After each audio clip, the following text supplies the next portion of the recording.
Everybody's given out ding dong About what? people going into prison and coming back out the back door. And Yeah. like, it does feel that way after the Liam Byrne sentence, which seems pretty meagre. Yeah. I noticed that the UK media have picked that up along with the Twitter, or what was it, Instagram postings by his son and Lee Yeah, Byrne. they've picked it up because of I suppose the link to Lily Gerard, Stephen Gerrard's daughter. And also on a kind of a suggestion that is it a great idea doing that? Yeah. Because of course these sentences can be appealed. Yeah. Yeah. I mean, I think what has happened in England in Britain is that they've suffered this chronic overcrowding in prisons. Because of EncroChat, probably. Possibly, but the Conservatives kind of ignored that it was happening and pretended it wasn't. But the Labour government have come in and they said, well, we're going to have to let all of these people out because we simply cannot hold them. So a lot of people are getting, basically their sentences are halved. So the Daily Mail have been turning up outside the prisons for the last few weeks, photographing drug dealers mostly coming out.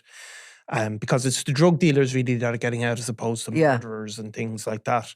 And one of them has come out. They had a great one, a guy coming out saying, I'm going to vote for Labour in future. Go Keir Starmer, as he walked out. Okay. So the drug dealers are flooding out of the prison as quick as they flooded in under EncroChat.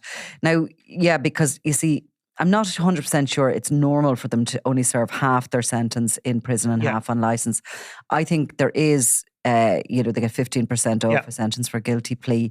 And I think like here, they probably serve 2/3 usually. Something like that. But the government have openly said, we're just having to let people out because we just literally cannot handle the amount of people, and some of it's to do with the riots and all of that. So, and of course we've seen in extradition proceedings, not naming any of them specifically, but people have cited inhumane conditions in UK jails, and that's to do with this overcrowding.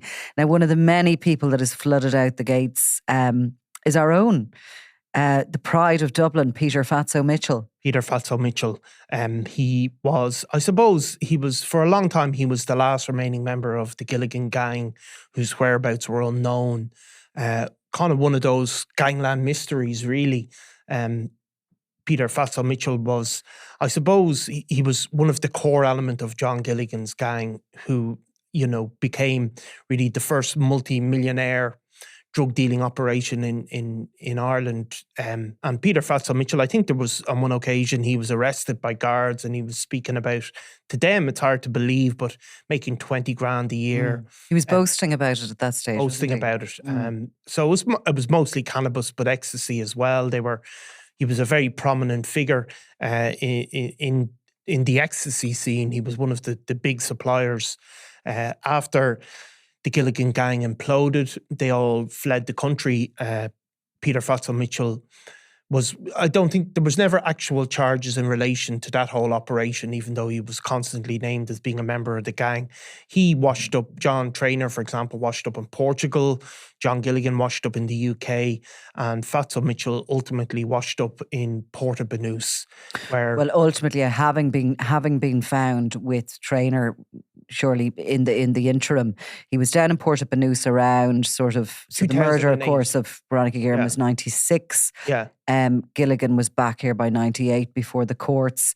He seems to have spent a lot of time in Amsterdam and knocking around with John Traynor before he goes down to Banus, but he's down there around 2007, 2008, where he buys paparazzi, or he certainly leases the paparazzi bar, and he's a bigwig down there at that stage. He's a bigwig, and he seems to have been mostly tied in with UK criminals, but also with Irish criminals as well.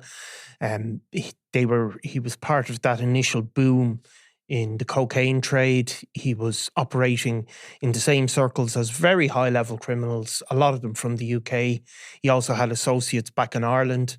It was always said that included Brian Meehan, who he remained in contact with at that stage at least. He also obviously had ties to the North Inner City, and people like Paddy Doyle, who was also linked in with the Kidding cartel. So he was living in Portabanus and living a very nice lifestyle, to say the least.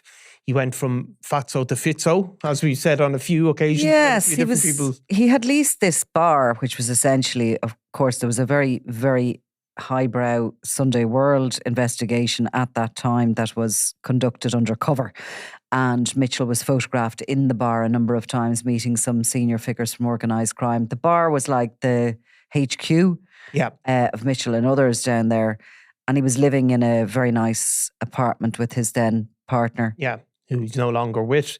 And like he was really doing well if you want to look if you look at criminality in that way. He certainly stepped well up until he gets shot.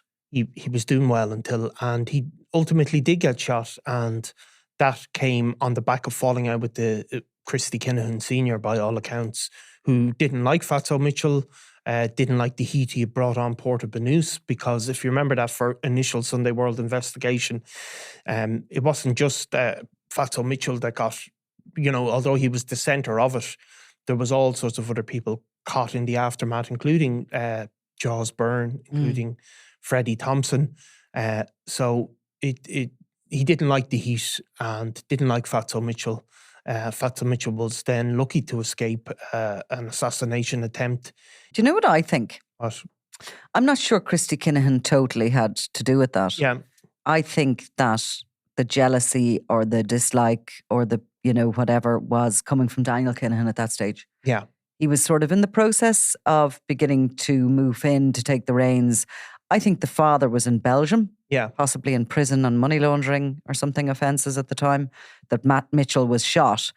And Mitchell was the man. Yeah. Mitchell was the man. And he had this, HQ, a bar, which is what the Kinahans ultimately wanted to have. I mean, they were operating out of a bar called the Owl Dubliner at that stage. I think it was more localised than Christy Kinahan Sr. taken against him. I'm sure he was convinced to sanction it by his son, but I almost think there was some sort of a local jealousy there. Well, if you remember on the reporting at the time and how people viewed it, I mean, the Kinahans were just another one of the groupings there. They were not regarded as being senior to anybody, to people like Fatso Mitchell. And he certainly had, really deep ties with these English criminals. So, yeah, I mean, it would be another few years, they would absolutely dwarf him. Paddy Doyle was spending more of his time with Peter Mitchell than he was with the Kinahans, even though he was hanging around with Gary Hutch and Freddie Thompson. But he was first targeted. He was killed in 2008. He was set up. It was put out that he was killed by the Russians, but in actual fact, he was killed by the Kinahan organisation. Gary Hutch and Freddie Thompson set him up. They turned the electricity off in his apartment, knowing that he'd contact them and tell them that he wanted to go to the gym because apparently he couldn't sit still, like myself actually. But anyway, and sure enough, the electricity was turned off in his apartment. The phone call came. They went to collect him. It was all set up. And Derek Lucky Wilson was said to be the gunman that time. But he was first targeted. And then Peter Mitchell, from memory, was shot in 2009. Yeah. Just a short time later. He survived because the gunman tripped. Yeah. And the gun jammed or whatever. The bullets didn't, I don't know whether the bullets went off while the gunman was falling.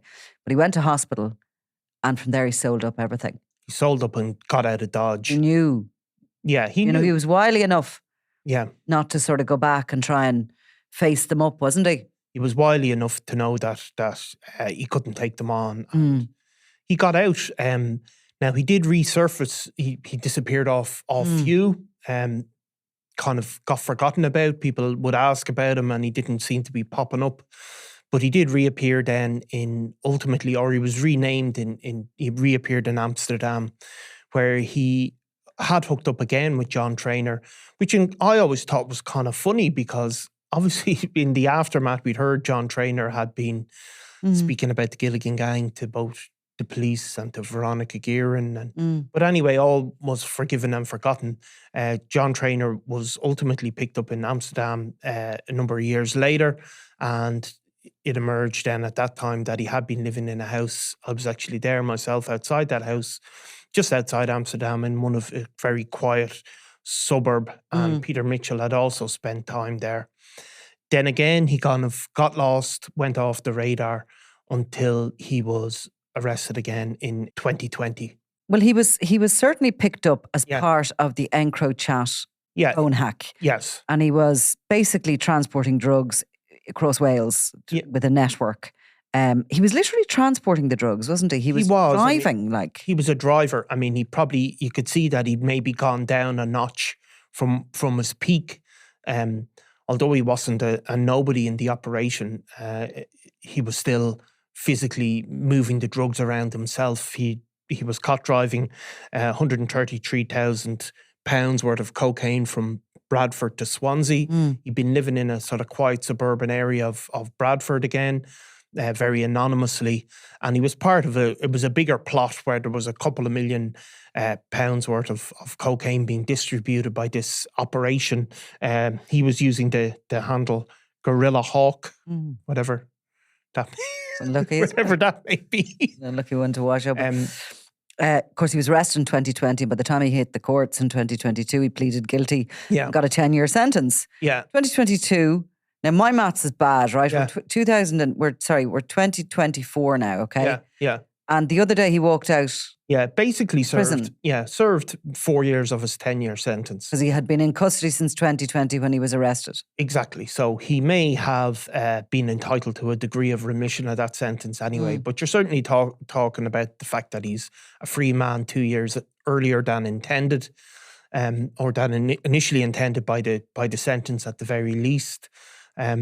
Yeah, we were the first to write about him after his conviction because it got sent out. The British police, we are always relying on ourselves to connect these dots. But I remember they put out a press release saying a member of the John Gilligan gang had been convicted, which was very helpful. Yeah. So Fatso Mitchell spent his time in certainly in the latter part of his sentence in an open prison in Wales, where he was said to have kept his head down, acted really quiet. Nobody paid any attention to him. But ultimately, prisons being what they are, the ultimate in sort of gossiping, somebody had put two and two together or Googled him. And it was said that they had then, I don't know how prisoners rent DVDs, but maybe they can download films. They certainly are entitled to have TVs in their cells and PlayStations, and some of them they sat down and watched the Veronica Guerin film to see who they were. It was said who was supposed to be him in it. Yeah. Right. So look, he's out. It's believed he's returned to the UK. I'd say he's definitely going to go working in some supermarket now. Well, I'm sure he'll wash his hands with all that nastiness of drugs at this stage of his life. Surely. In fact, what age is he? Well, he's 53, I believe. But in fact, when he was in prison, he studied heavy goods vehicles. So he's basically going to train to be a truck driver, I think. Okay. And it was said he got funding from it. I presume they can get funding from some rehabilitation service. He was obviously... I think there should be some sort of courses that aren't offered to people with a history as lengthy as his in the transportation of drugs. Well, I mean, is that like, am I going to be cancelled for saying that? But I mean, seriously. Well, at least it's not coming out of our funds here, but the UK taxpayer has paid for Peter Mitchell to train in how to work as a transporter. Yeah, well, look, stick with what you know, I suppose. Yeah. And as long as it's sugar and not cocaine, all will be good. In fact, we did a story recently about Jonathan Harding, and we did a podcast who was also truck driving. Yeah. So maybe your options are limited. You can't go into podcasting or something like that. If you have definitely go into podcasting. Right. As you say, it's the last refuge of the scoundrel. Rogue, yeah. Okay, well, look, until we hear from him again, Peter Fatso Mitchell is a free man to do as he will. Yes, indeed he is. Thanks, Matt. I'm Nicola Tallant, and you're watching Crime World, a podcast about criminals, drugs and the underworld in Ireland and across the globe. Make sure you subscribe to our channel and turn on notifications so you can be the first to watch all our latest episodes. You can also listen wherever you get your podcasts.